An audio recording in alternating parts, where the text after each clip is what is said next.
My name's Dave Kearns and I'm Managing Director of a company called Expert Investigations. We're the country's leading proactive independent investigation agency, and we work with the commercial sector and the legal sector. This short webinar is to give you 10 tips that will be really useful for you if you're choosing an investigator or looking at engaging with an investigator. It'll also give you a little bit of an insight of how we operate as well, but hopefully they'll be really useful for you. We have 4 principles in our business. It's the mantra of which the business is based on and the foundations. And it's right people, right skills, right equipment, right support. So right people, all of our team are all former police detectives. They have to be detectives because they have to understand how to gather, preserve and present evidence. So we have a team that are specifically from the surveillance unit, we have a team that are specifically from the fraud and economic crime unit, and we have officers from intelligence units as well, major incident units. So they're the right people for whatever the inquiry is. They also have the right equipment, so we buy the right equipment. It's not just a case of buying a camcorder and a cheap covert camera, it's about buying the right analytical software, it's about buying the right covert cameras, the right tracking devices, all of the investigative tools that are going to be needed, because you can get yourself in that right position, but if you haven't got the right equipment to be able to gather that evidence when you probably only get one opportunity, then your investigation will fall down because you haven't preserved that evidence. So right people with the right skills, the right equipment, and there has to be a support network. We're not a one-man, one-woman band. We've got a team behind the scenes that are supporting the investigators with everything that they need, whether it be intelligence in real time, whether it be background inquiries, or even administration for booking them into the hotels, for getting the reports done and back to you quickly as a client. And that's what gives you the right results, and you achieve the right results. Right people, right skills, right equipment, right support, and that gives you the right results.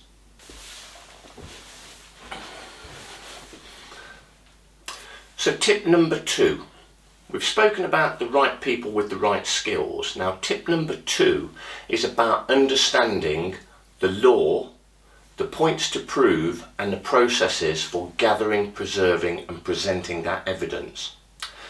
Now our team are all former police detectives, so we have learnt in the police service how you gather, preserve and present that evidence, and that's integral because you can have evidence, but if you've not gathered, preserved it and presented it correctly, either in accordance with criminal law or civil law, then there may well be issues with that evidence being introduced into a legal forum or potentially an internal discipline forum. The other thing that you have to understand is you have to understand the law. This is the criminal law and the civil law. Now with the criminal law, again as former detectives, we've studied it and we've worked with it for over 30 years.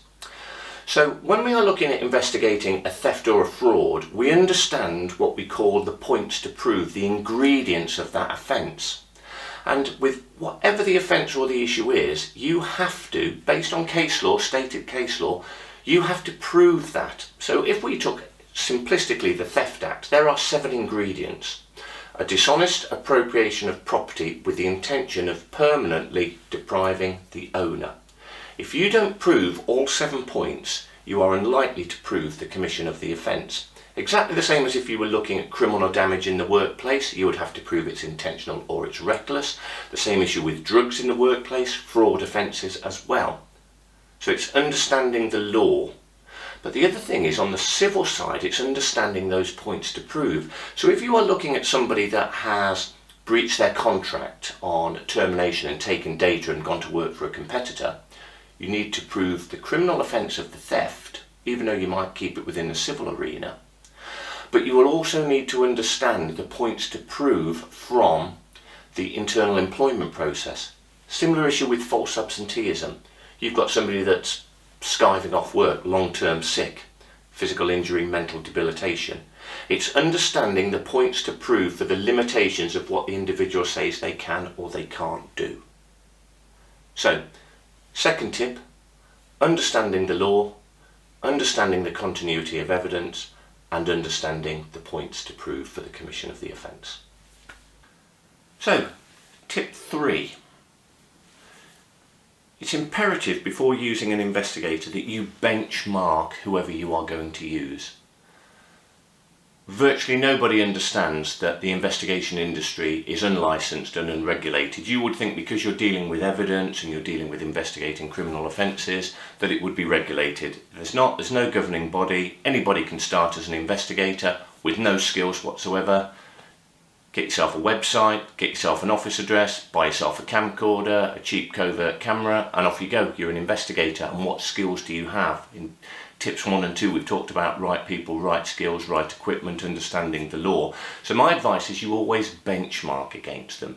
So ask them specific questions so that you can get an understanding as to their experience, their competence, their background, do they understand the law, what equipment they have, but more importantly, 2 other things.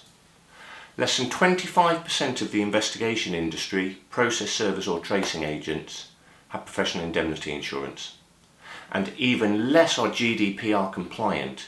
So you consider the risk to you as a client, whether as a commercial client or as a solicitor, passing data and information on to somebody that is not insured and not GDPR compliant. The risks, if something goes wrong, and things do go wrong periodically, even for the best trained and the best businesses and the best companies, you need to know that you've got that compliance and that insurance.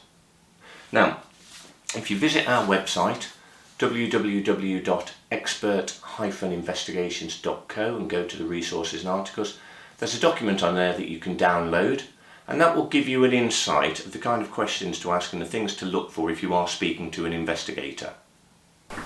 So tip number 4, and this is actually being filmed from a covert camera that's built into a car key fob. It's kind of equipment all of our teams will carry.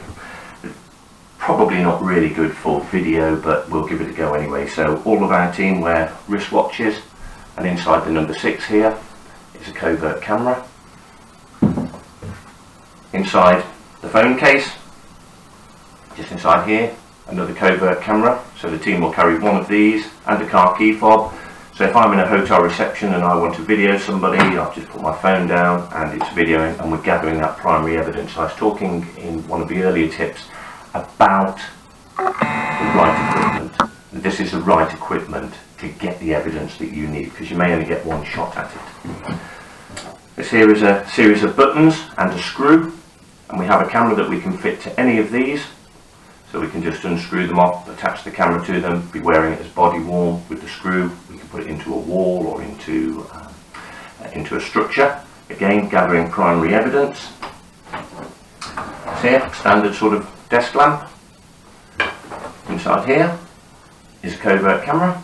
So you could have this on a windowsill, and it's pointing outside and it's looking at something where maybe some employees are stealing product and loading it into their car, or it might be somebody that's going through people's desks in the workplace and stealing items. So a really useful piece of kit here.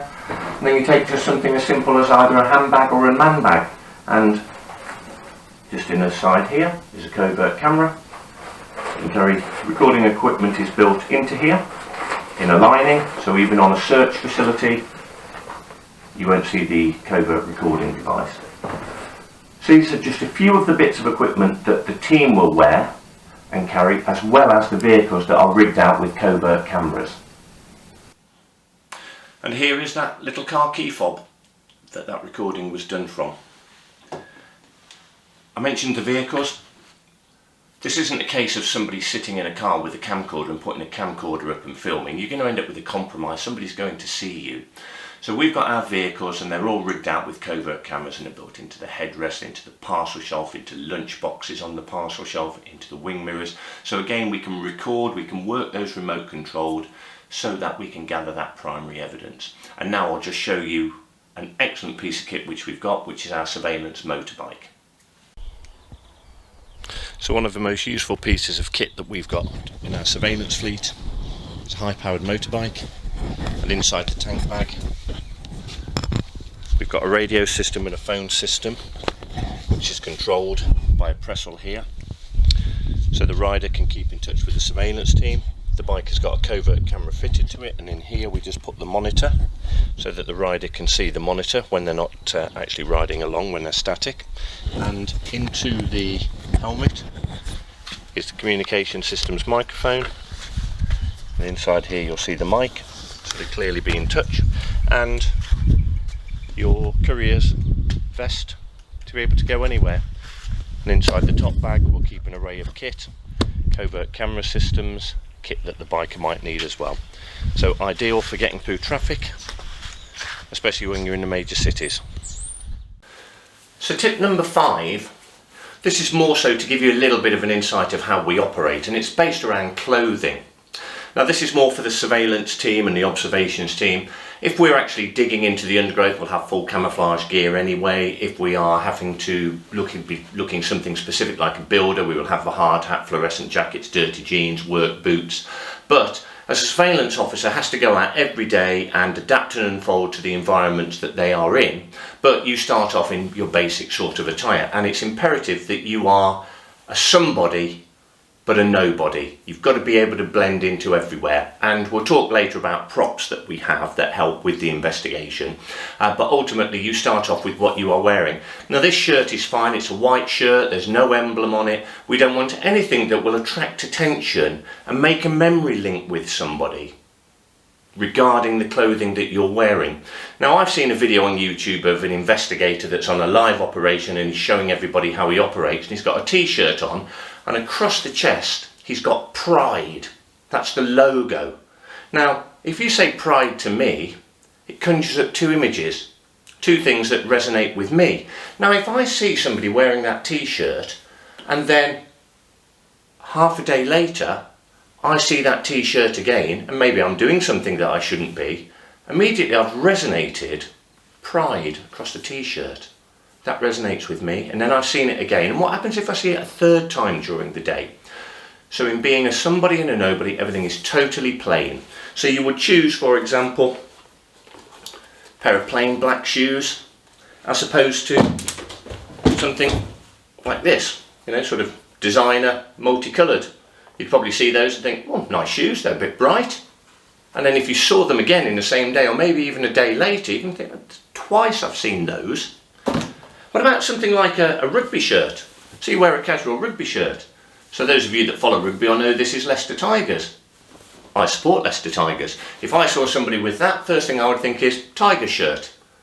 What about if I see it again the same day or the next day? You're starting to put points together. So white or blue, plain shirt, again, no logo. If you do have a logo, then a very small one, not one, as I say, that's blazoned across.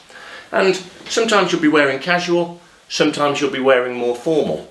So this here, again, straightforward rugby shirt. Look, there's no logo on it, it's plain, you would think that is great.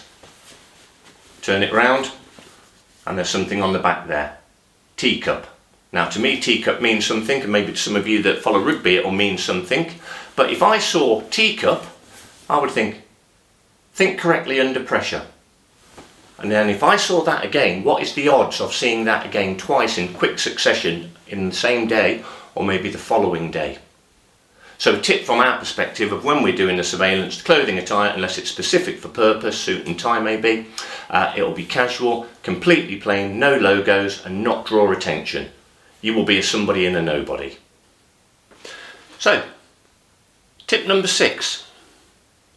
So this is again more for us as surveillance officers as opposed to yourself with making a decision when using one. So your pockets, money. It's really important that you've got a whole range of money and credit cards in your pocket, because you don't know what's going to happen. Are you going to have to jump onto a train and buy a ticket first class from one end of the country to the other? It's always important that you've got a good £150 in your pocket. Always in notes, at least 150. You should always have a couple of credit cards and debit cards, dare I say it, with plenty of money on them able to be used, and you don't use them and find that they've been declined. The importance of having the money is, we've actually had it where you followed somebody and this individual went to a train station and all of the card machines were not working. They were defunct, and there was a problem with them and they weren't able to be used. So therefore then, if you hadn't got the cash, you wouldn't be able to buy the ticket, and you wouldn't be able to follow your subject onto the train.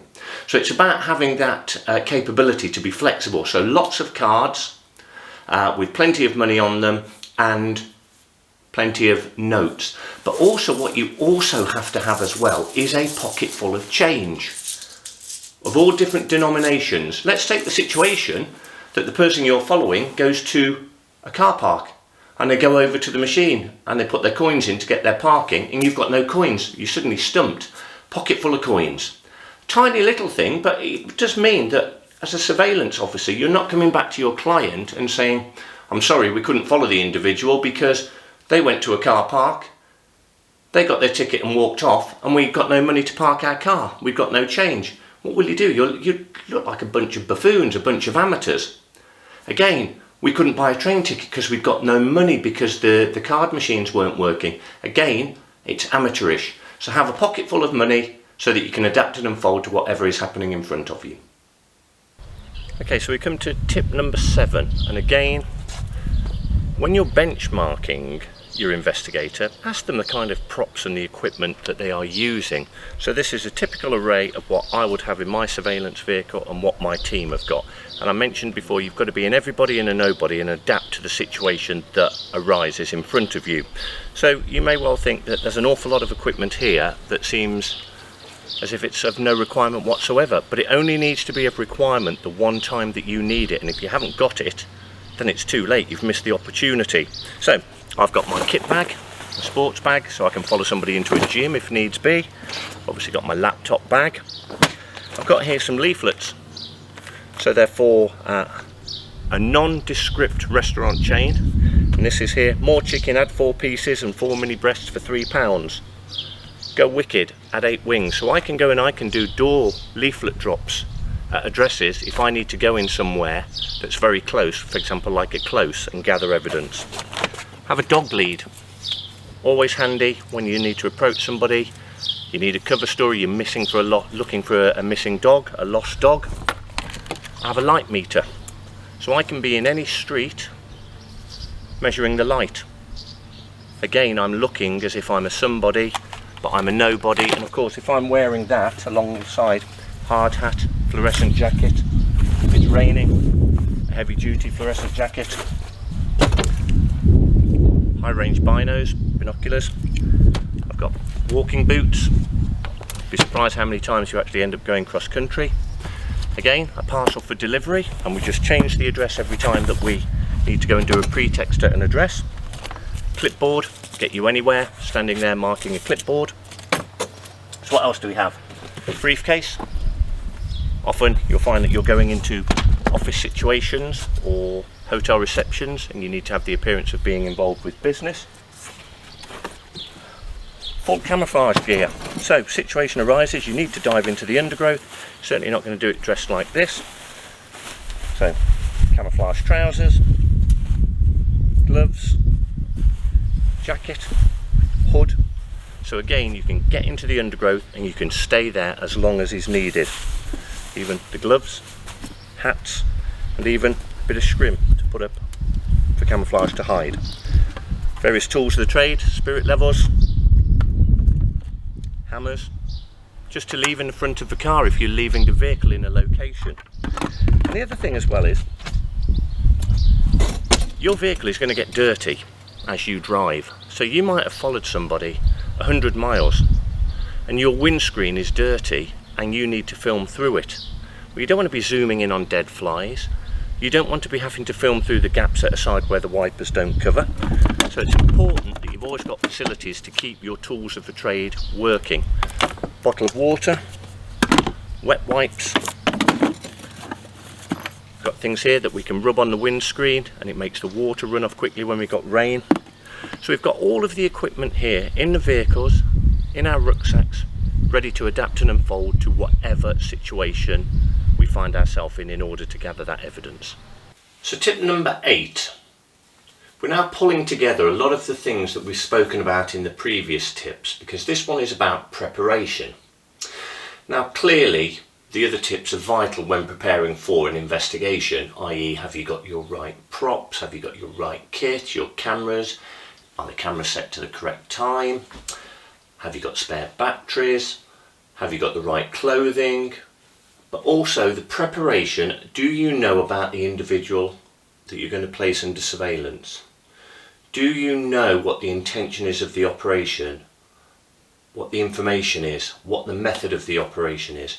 Have you sorted out the administration and the communications, and indeed the health and safety as well, of your team when they are going to be conducting any kind of investigation?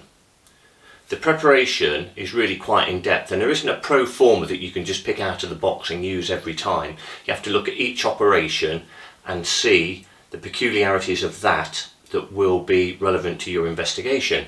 So we have a saying that ground dictates. Where are you going to pick your subject up from at the start of the surveillance? Have you done reconnaissance in that area?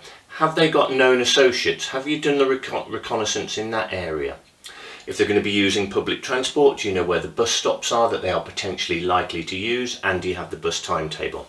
Equally the same with the train. How far is the train station? Do you know if they're going to cycle to the train station? If so, how are you going to get your team to follow? Will they do it via foot? Will somebody have a push bike? Because if the individual goes down alleyways, you're not going to get a car down an alleyway. If somebody's on foot, they're likely to lose the subject that you're following. So there's lots of preparation that is involved. You may well know that there are locations that a subject may go to and people who he may meet. What do you know about those people, and what do you also know about those locations? So it's about being able to do as much preparation so that the investigation and the operation runs as smoothly as it can. Because once you start an investigation and you get into the heat of battle, things move really quickly and things happen really quickly, and things that you will not have planned. So as with the old adage that prior preparation prevents poor performance, it's really important that as a team, as the operational leader, you do your preparation so you are as best equipped as you can be to deliver what you need to for your client to achieve the results.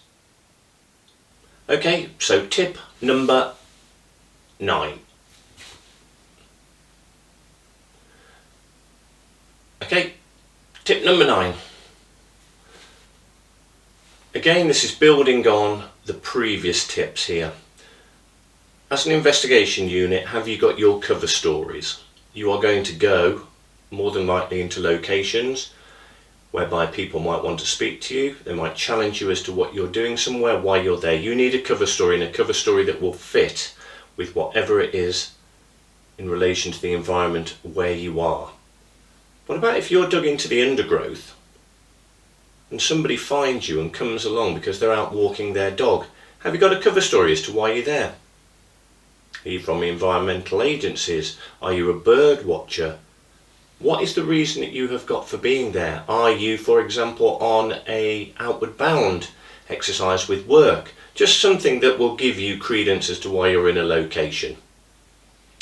Lots of cover stories need to be thought upon very, very quickly, and again the props that we've shown you that we have in the vehicles in which we carry again are utilised so that you have got a cover story that if you are challenged, there is some credibility as to why you are in a location or what you are doing, so that authorities aren't alerted, or more importantly that your subject that you are potentially placing under surveillance is not alerted and your inquiry is compromised, but also so that you can maintain surveillance on your subject, observations on your subject, to achieve what it is you're trying to set out from the briefing in the preparation.